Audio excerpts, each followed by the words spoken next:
നിരവധി യാത്രക്കാർ എത്തുന്ന ഷൊർണൂർ റെയിൽവേ സ്റ്റേഷന് സമീപം ഷീ ലോഡ്ജ് വരുന്നു. പൊതുമരാമത്ത് വകുപ്പിന്റെ 20 സെന്റ് സ്ഥലത്താണ് കെട്ടിടം ഒരുങ്ങുന്നത്.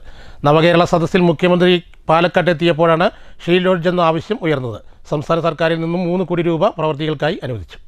പൊതുമരാമത്ത് വകുപ്പിന്റെ സ്ഥലമായതിനാൽ കെട്ടിടത്തിന്റെ നിർമ്മാണ ചുമതലയും നടത്തിപ്പും പൊതുമരാമത്ത് വകുപ്പിന് തന്നെ നൽകാനാണ് തീരുമാനം. പുതിയ കെട്ടിടത്തിൽ വൈഫൈ സംവിധാനം, നിരവധി പേർക്ക് ഭക്ഷണം കഴിക്കാവുന്ന രീതിയിൽ ഡൈനിംഗ് റൂം, രാത്രിയും പകലും വനിതാ സെക്യൂരിറ്റി, വികലാംഗർക്ക് മാത്രമായി പ്രത്യേക മുറി, ശുചിമുറി, ശീതീകരിച്ചതും അല്ലാത്തതുമായ മുറികളും ആവശ്യമുള്ളവർക്ക് ഡോർമെട്രി സംവിധാനവും ഉണ്ടായിരിക്കും. കാത്തിരിപ്പ് കേന്ദ്രവും വിശാലമായ പാർക്കിംഗും ഉൾപ്പെടുത്തിയിട്ടുണ്ട്.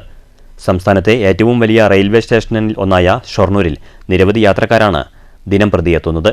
നിലമ്പൂരിൽ നിന്ന് ഷൊർണൂരിലേക്ക് രാത്രിയിൽ എത്തുന്ന ട്രെയിൻ വൈകുമ്പോൾ സ്ത്രീകളും കുട്ടികളും ഉൾപ്പെടെയുള്ളവർ ബസ്സുകളും ട്രെയിനുകളും സമയത്തിന് ലഭിക്കാതെ മണിക്കൂറുകളോളം കാത്തിരിക്കേണ്ട അവസ്ഥയാണ്.